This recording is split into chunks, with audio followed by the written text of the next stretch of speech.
हे what's up guys, welcome back once again. दोस्तों, आज की कहानी जो एक्सप्लेन करने जा रहे हैं वो असल में एक करोड़पति इंसान की दास्तान है जिसके पास सब कुछ है लेकिन फिर भी वो तन्हा है।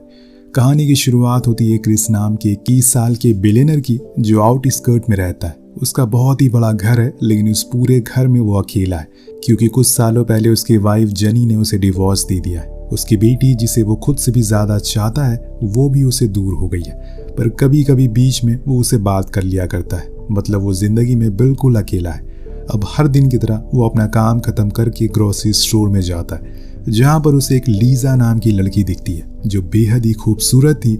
इसीलिए उसे देखते ही वो खुद को उसकी ओर जाने से रोक नहीं पाता। उसके सामने क्रिस अपनी अचीवमेंट को गिनाने लगता है जिससे कि वो उसे बहुत ही जल्दी फ्रैंक हो जाती है। दोनों एक दूसरे को इंट्रोड्यूस करते हैं यहाँ तक कि क्रिस उसे छोड़ने के लिए उसके घर भी जाता है जहाँ में पता चलता है कि लीजा असल में एक मोटेल में रहती है और उसकी एक रूममेट भी है क्लारा जो कि उसके आते ही चिल्लाना शुरू कर देती है, जो कि क्रिस सुन लेता है और कहता है कि डोंट वरी, तुम मेरे साथ घर चलो, कल सुबह मैं तुम्हें ड्रॉप कर दूंगा। वो उसका ऑफर एक्सेप्ट कर लेती है और फिर क्रिस उसे अपने आलीशान घर में लेकर जाता है जहाँ पर पंखे से लेकर टॉयलेट के फ्लश तक सब चीज का कंट्रोल उसके फोन से होता है। वो जो चाहे खुद के फोन से सब कुछ कर सकता है। अब यहाँ लीजा को अंदाजा नहीं था कि क्रिस इस हद तक अमीर हो सकता है। पैसा हर किसी को इम्प्रेस कर सकता है। थोड़ी देर बाद वो दोनों ड्रिंक करते हैं जहाँ पर क्रिस उसे बताता है कि उसकी एक वॉचडॉग नाम की सिक्योरिटी कंपनी है जिसका वो सीईओ है। वहीं लीजा बताती है कि वे बिलोंग तो किसी और शहर से करती है लेकिन रहती यहाँ पर है। फाइनेंशियल स्टेबल होने के लिए अभी वो एक बार में वेट्रेस की नौकरी कर रही है। लेकिन अब इन सब चीजों से क्रिस को कुछ खास फर्क नहीं पड़ता। वो तो उसकी कंपनी को एंजॉय कर रहा था और ऐसे ही बातों बातों में कब रात गुजर जाती है उसे पता ही नहीं चलता। अगली सुबह हम लीजा को उसके रूम में देखते हैं जहाँ पर क्लारा उसके ऊपर बहुत चिल्लाती है कि वो पूरी रात कहाँ थी। दरअसल वो उसे प्यार करती है लेकिन लीजा जरा भी उसे इंपॉर्टेंस नहीं देती है। वो जाकर अपने रूम में सो जाती है। वहीं क्रिस को फिर से अकेला महसूस होने लगा था। उसे किसी के साथ की जरूरत थी। अगर इनडायरेक्टली कहा जाए तो उसे लीजा की याद आ रही थी। इसीलिए वो उसी रात उसके बार पर जाता है जहां वो काम करती है। उसे देखकर लीजा कुछ ज्यादा हैरान नहीं थी। शायद उसे पहले से पता था कि वो जरूर आएगा।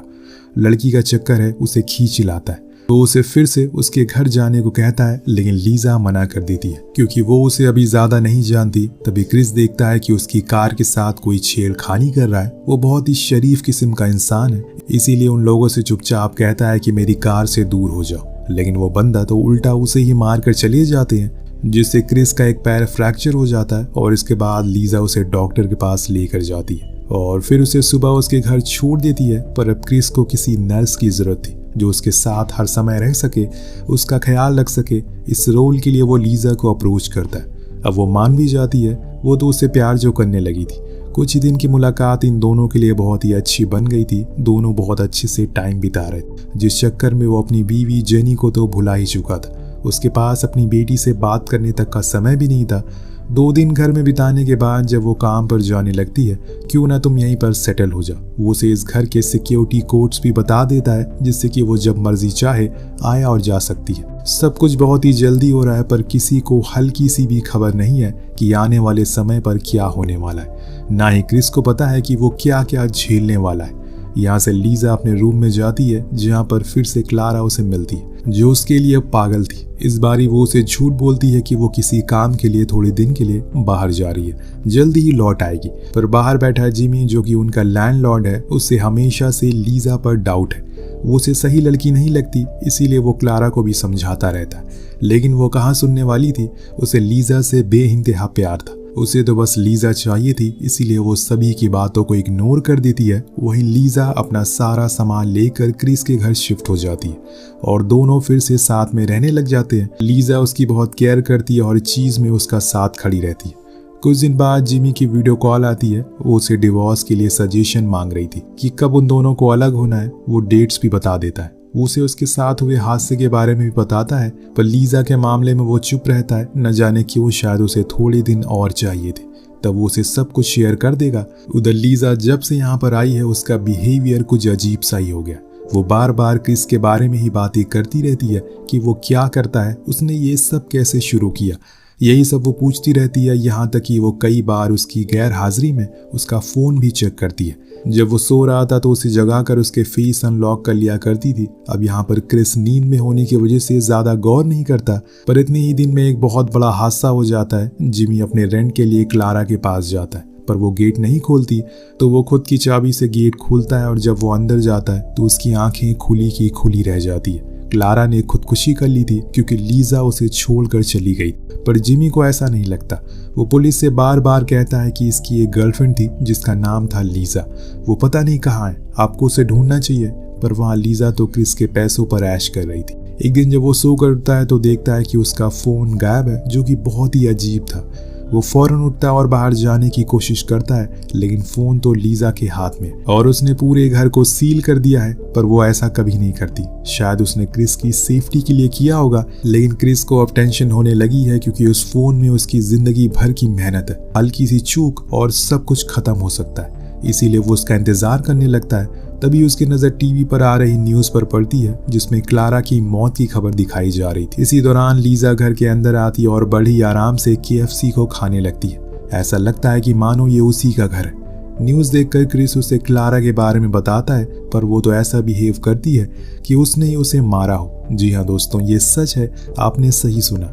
उसका खून लीजा ने ही किया है। असल में ये सब लीजा का प्लान है। वो यही तो करती आ रही है, अमीर लड़कों को फंसाना, जिसको हनी ट्रैप बोला जाता है। और उस दिन इन लोगों का ग्रोसरी स्टोर पर मिलना वो भी इसी प्लान का हिस्सा था। लीजा ने क्लारा का भी इस्तेमाल किया। अब कैसे, ये हम आपको आगे बताते। असल में उस रूम से क्रिस के घर का साफ व्यू दिखता है। उसके पास एक टेलीस्कोप भी है जिसकी मदद से वो क्रिस के घर में ताका झाकी करती है, और वो क्या करता है, कैसे रहता है, कब सोकर उठता है, सब कुछ उसे पता है। पहले से ही वो उसे जानती है। और अब तो उसके पास क्रिस का फ़ोन भी आ गया है जिसकी मदद से वो उस पूरे घर को सील कर देती है, सब कुछ बंद कर देती है। अब कोई भी उसे कनेक्ट नहीं कर सकता। यहाँ से असली सस्पेंस ड्रामा शुरू होता है। वो क्रिस को शॉक देकर बेहोश कर देती है और घंटों बाद जब उसकी आंख खुलती है तो वो देखता है कि उसे लीजा ने एक व्हील चेयर पर बांध कर रखा है। क्या से क्या हो गया। देखते ही देखते उसने उसके साथ न जाने क्या क्या सोच लिया था। उसे क्रिस से नहीं बल्कि उसके पैसों से प्यार था, जिससे कि वो धीरे धीरे करके उड़ाना शुरू कर देती है। कैसे, ये आपको कुछ ही देर में पता लगेगा। क्रिस के मुंह पर पट्टी बांधी हुई है। वहां लीजा आती है और उसे बैंक अकाउंट का पिन मांगती है, पर क्रिस नहीं बताता। तो लीजा एक ड्रिलिंग मशीन उसके जख्मी पैर में घुसा देती है और उसे ज्यादा जख्मी करना शुरू कर देती है। उस पर उसी मशीन को चलाने लगती है और बेचारा क्रिस दर्द के मारे आखिरकार अपना मुंह खोल देता है और उसे वो पिन पता चल जाती है, जिसकी मदद से वो उसके पूरे पैसे अपने अकाउंट में ट्रांसफर कर लेती है। वो लाचार की तरह कुछ कर नहीं पाता, बस उसे देखता रहता है। लेकिन उसी दिन वहीं दूसरी ओर एक बहुत ही अजीब चीज का खुलासा होता है। जिमी अपने रूम की सफाई करने के लिए आता है तो उसे लीजा का वही टेलीस्कोप मिलता है जिससे वो क्रिस के घर पर नजर रखा करती थी। वो भी उसमें देखना शुरू कर देता और उसे सीधा क्रिस का घर दिखाई देता, जहाँ उसे लीजा भी दिख जाती है और क्रिस भी। तब उसे समझ आता है कि वो असल में कहाँ पर है। उससे तो पहले उस पर शक था, लेकिन अब यकीन हो चुका है। वही लीजा कोई कसर नहीं छोड़ रही थी क्रिस को कंगाल करने में। वो उसे उसके शेयर को बेचने को कहती है और जो उसने फंड इकट्ठा किए हैं उन्हें भी वो उसके नाम करने को कहती है। साथ में उसने जितने भी ब्रोकर को पैसे दिए हैं वो सब वापस लौटाने को बोलती है। लेकिन क्रिस अब ये नहीं करेगा, इसीलिए वो मौका ढूंढता है और उसे झूठ कहता है कि ठीक है, इसके लिए तुम्हें मेरे हाथ खोलने होंगे। अब वो मान जाती है और फिर उसके हाथ को खोल देती है, लेकिन तभी क्रिस उस पर हमला कर देता है। हालांकि उसका पैर जख्मी है, इसीलिए वो ज्यादा कुछ तो नहीं कर पाता, लेकिन फिर भी वो लीजा का गला अपनी पूरी ताकत से दबा रहा था।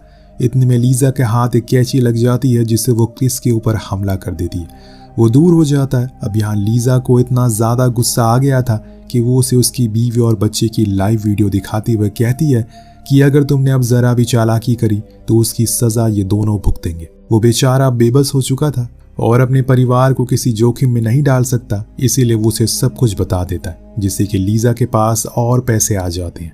अब वो यहाँ भी नहीं रुकती, बल्कि वो उसके घर में जितनी भी कीमती सामान थे, कीमती पेंटिंग थी, वो सभी को बेचना शुरू कर देती है। और इस काम को उसकी मदद वही बंदा करता है जिसने उस दिन क्रिस का पैर तोड़ा था। अब आप पहचान ही गए होंगे, सब कुछ पहले से प्लान है। एक छोटी से छोटी चीज का भी लीजा को पता है और कुछ भी उसके हाथों से छूटा नहीं है। उसने जानबूझकर उसके पैर को तोड़वाया ताकि क्रिस को उसकी जरूरत पड़े। अब कुछ दिन बाद लीजा को किसी काम के लिए बाहर जाना पड़ता है, पर वो ये भूल जाती है कि जिमी ने उस पर नजर रखी है। वो उसके जाते ही उस घर की खिड़की को तोड़कर अंदर घुस जाता है, पर वो तो लीजा से भी बड़ा लालची था। जब क्रिस उसे देखता है तो पुलिस को कॉल करने को बोलता है, तो वो उसे पैसे मांगता है। यहाँ क्रिस के पास पैसे नहीं थे, इसीलिए वो उसे एक कीमती पेंटिंग देता है। लेकिन इसके बाद हमें पता चलता है कि उसके पास भी फोन नहीं है, बड़ा ही हलकट किस्म का आदमी है। ये तो तभी लीजा को पता चल गया था कि घर में कोई घुस चुका है, और इसीलिए वो फौरन वापस आती है और जिमी उसे देखकर उसकी ओर चाकू करता है। लेकिन लीजा बहुत बड़ी खिलाड़ी है, वो एक तलवार उठा लेती है और उसके पीछे पड़ जाती है, पर इस चक्कर में उसका ध्यान क्रिस के ऊपर से हट जाता है और वो उसी का फायदा उठाकर भागने की कोशिश में लग जाता है। उधर लीजा ने वॉल्यूम को तेज कर दिया था ताकि उसकी चीखें किसी को सुनाई ना दे। फिर वो उसे बहुत बेरहमी से मार देती है, क्योंकि उसके और उसके पैसों के बीच में कोई नहीं आ सकता, जिसकी उम्मीद जिमी ने भी नहीं करी थी। अब लीजा का पूरा शरीर लहूलुहान हो चुका था। इधर दूसरी तरफ क्रिस बाइक लेकर वहां से भागने में कामयाब हो जाता है, पर आगे जाकर वो एक कार वाले से टकरा जाता है, और वो कार वाला काफी अच्छा इंसान होता है। इसीलिए वो उससे पहले तो कार में बैठाता है और फिर उसे कहने पर पुलिस को कॉल लगाता है। लेकिन जब क्रिस उस कॉल पर खुद बात करता है तो वो आवाज़ असल में लीजा की थी। यहाँ उसका दिमाग घूम जाता है। तो दोस्तों, यहाँ पर कहानी का एक और पत्ता खुलता है। तो असल में ये आदमी उसका स्टेप फादर है और उसका राइट हैंड भी है, जिसका नाम है सेबेस्टियन। वो फिर से क्रिस को उसी घर में ले आता है और बंद कर देता है, और इतनी बुरी किस्मत तो किसी को भी नसीब ना हो।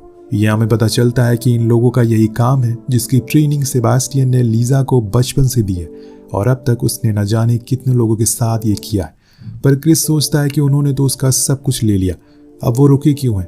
तब लीजा उसे याद दिलाती है कि उसके उस बॉन्ड और एफडी अकाउंट के बारे में, जिसमें उसे खुद की सेविंग रखी हुई है। लेकिन उसके लिए क्रिस को बैंक जाना पड़ेगा, जो कि वो जाएगा तो नहीं, चाहे इस बारी वो कुछ भी कर ले, क्योंकि उसे अच्छे से पता है कि अगर उसने ये कर दिया तो वो दोनों उसे जान से मार देंगे। पर वो लोग उसे जाने को कहते नहीं, बल्कि उसके अंगूठे को ही काट लेते हैं और फिर बिना किसी इलाज के उसे रूम में बंद कर देते हैं।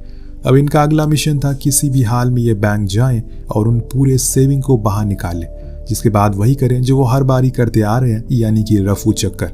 लेकिन उसी बीच उनके रास्ते में एक कांटा आ जाता है, जो कि है जिमी और उसकी बेटी, जो अचानक से क्रिस से मिलने के लिए आ गए थे, क्योंकि उसे पिछले 7 दिनों से किसी भी तरह का कोई कांटेक्ट नहीं था। लेकिन घर के अंदर आते ही वहां की हालत देखकर वो समझ जाती है कि कुछ ना कुछ तो गड़बड़ है। अब इससे पहले कि वो पुलिस को फोन करती, लीजा उसे भी पकड़ कर ले जाकर उसी रूम में बंद कर देती है जहां पर पहले से क्रिस है।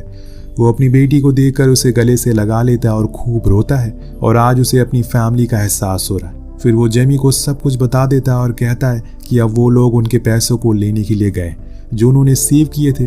पर यहाँ जेनी उसके सामने एक राज खोलती है, जो आपको कुछ ही देर में पता लग जाएगा, बस थोड़ा सा इंतजार करिए। वेल दोस्तों, आखिर में परिवार ही काम आता है, ये देखकर हमें पता चलता है। उधर सेबेस्टियन क्रिस के अंगूठे को खुद के अंगूठे में अटैच कर लेता है और कुछ ही देर में वो कामयाब भी हो जाता है, और फिर वो लोग जाते हैं बैंक में। अब आप कहेंगे कि जरूर कोई ना कोई तो क्रिस को पहचानता ही होगा, लेकिन कोई भी उसे शक्ल से नहीं पहचानता, सबने बस उसका नाम ही सुना था। इसी का फायदा वो लोग उठा लेते हैं और फिर क्रिस का अंगूठा लगाकर उस वॉल्ट को खोलने में कामयाब हो जाते। लेकिन वहां जाकर उन्हें उस वॉल्ट में जो मिलता है उसे उनके होश उड़ जाते। वहां बस एक चिट्ठी थी जो कि जेनी ने लिखी थी, जिसमें लिखा था कि उसने उन पैसों को निकाल लिया है। दरअसल उन पैसों पर जेनी और क्रिस दोनों का हक था, इसीलिए उसने ऐसा किया। वहीं घर पर यही बात जेनी क्रिस को बताती है कि अगर उन दोनों को पैसे नहीं मिले तो जल्द ही वो वापस यहाँ आएंगे और हमसे वो पैसे लेने के लिए, इसीलिए हमें कुछ ना कुछ तो करना ही होगा। तभी उसे एक आइडिया आता है, वो उस रूम के शाफ को खोलता है और अपनी बेटी को उसके जरिए बाहर भेज देता है, जहां जाकर वो उस रूम के गेट को खोल देती है और उन्हें आज़ाद कर देती है। लेकिन जब तक वो भाग पाते उससे पहले ही वो दोनों वहां पहुंच चुके थे। लेकिन अब उन्हें जेनी की तलाश थी, क्योंकि पैसे उसी के पास हैं और क्रिस का कोई काम नहीं है, इसीलिए सेबेस्टियन कहता है कि इसे मार दो। पर दोस्तों, यहाँ लीजा ऐसा नहीं कर पाती, वो तो उल्टा सेबेस्टियन को ही मार देती है, क्योंकि अब उसे लालच आ गया था लीजा का पूरा पैसा अकेले ही हड़पने का, क्योंकि चोरों का कोई ईमान नहीं होता। इसीलिए वो अब इन चीजों की खुद की मालिक बनना चाहती है। उसे लग रहा था कि उसने सब कुछ जीत लिया, लेकिन इतनी जल्दी क्रिस अपनी सेविंग, अपनी जिंदगी भर की मेहनत तो जाने नहीं देगा। वो उसके हाथ से खुद का फोन छीन लेता और फिर उसे धक्का देकर एक रूम में जाकर छुप जाता है। अब उसके हाथ में इस घर का पूरा कंट्रोल है, वो सारी लाइट को ऑफ कर देता है। लेकिन ये सब करके वो कितनी देर छुपा रहेगा, उसे अपनी बीवी और बच्चों का भी तो जान बचानी है। और इसीलिए वो फाइनली बाहर निकलता है उसी जख्मी हालत में लीजा से लड़ने के लिए। लेकिन लड़ नहीं पाता, वो तो खुद के पैरों पर खड़ा भी नहीं हो पा रहा था। वहीं लीजा उसके ऊपर बार बार हमला करती जा रही थी। लेकिन तभी पीछे से एक गोली चलती है जो सीधा आकर लगती है लीजा को। दरअसल ये गोली चलाई थी क्रिस की 8 साल की बेटी ने। और यहाँ पर अब फाइनली लीजा का काम तमाम हो जाता है। कुछ देर बाद पुलिस आती है, लेकिन लीजा अभी भी जिंदा थी। वो क्रिस की ओर धीमी आवाज में कहती है कि उसका असली नाम मार्गरीटा है। उसके दिल के किसी कोने में क्रिस के लिए कुछ न कुछ तो जरूर होगा शायद, तभी उसने उसे नहीं मारा, लेकिन दर्द तो दिया। उसकी इन फीलिंग्स और प्यार के ऊपर वो पैसे का लालच आकर बैठ गया, जिस वजह से वो सब कुछ भुलाकर अंधों की तरह पैसों के पीछे पागल हो गई। आखिर में उसे कुछ भी नसीब नहीं हुआ। शायद वो इसके बाद बच भी जाए, लेकिन फिर जेल में उसकी पूरी जिंदगी बीतने वाली है। वेल, इसी के साथ ये कहानी यहीं पर खत्म हो जाती है। इसीलिए कहा जाता है कि किसी पर आसानी से और जल्दी भरोसा नहीं करना चाहिए। उसके माइंड में, उसके दिमाग में क्या चल रहा हो हमें कुछ नहीं पता। आपको कहानी कैसे लगी नीचे कमेंट करके जरूर बताएगा। मिलते हैं अगले वीडियो में। Peace out.